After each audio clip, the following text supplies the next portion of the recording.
Борба со ѓаволот. Кога непријателот на нашите души, ѓаволот, не може да ја постигне својата цел на друг начин, тој прибегнува кон следново. Го разгорува природниот нагон кај човекот. Например, често се замрачува умот на подвижникот кога гледа пријатни лица. И тогаш ѓаволот прави се за да предизвика лоши и нечисти помисли. На тој начин, со сатанска итрина, тој не го напаѓа христијанинот директно, отворено, бидејќи реакцијата би била соодветна, туку посредно. И откако ќе го победи човекот на почетокот и тој ќе се согласи со гревот, подоцна го наведува на лоши и нечисти дела. Потребно е многу внимание, бидејќи може да падне дури и оној кој достигнал високо ниво во добродетелта.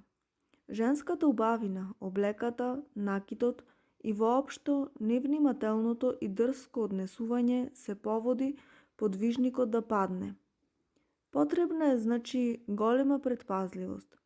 Телесните желби и искушенијата се како оган со кој не треба да се игра, бидејќи сигурно ќе изгориме. Она што е потребно во оваа борба е да не се обрнува внимание, бидејќи колку повеќе значење им даваме на искушенијата, толку повеќе не искушува сатаната. Без никакво сомневање, оние што храбро ги поднесуваат искушенијата се љубители на Бога. Тие страдаат, често се исцрпуваат од силата на телесните искушенија, но не се повлекуваат поради љубовта кон Бога и спасението на своите души.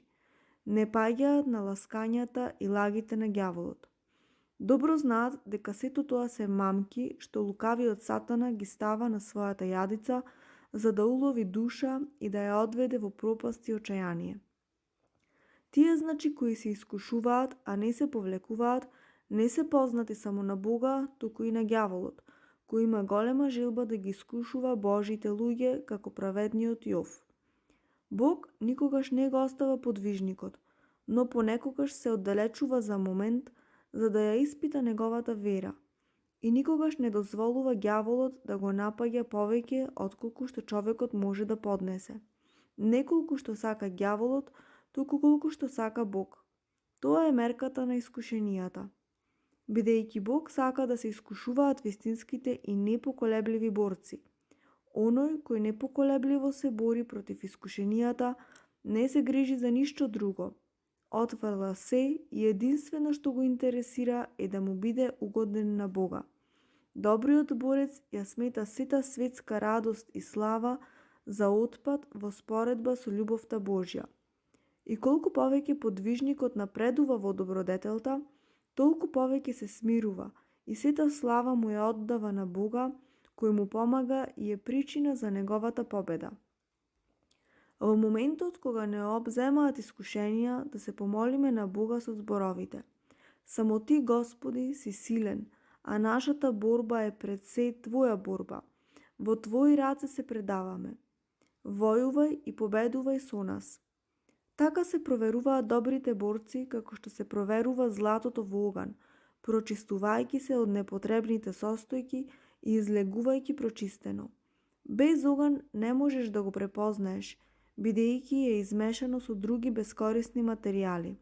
Без искушенија, христијанинот не може да се очисти од нечистотијата на душата, која му пречи да се приближи кон Бога.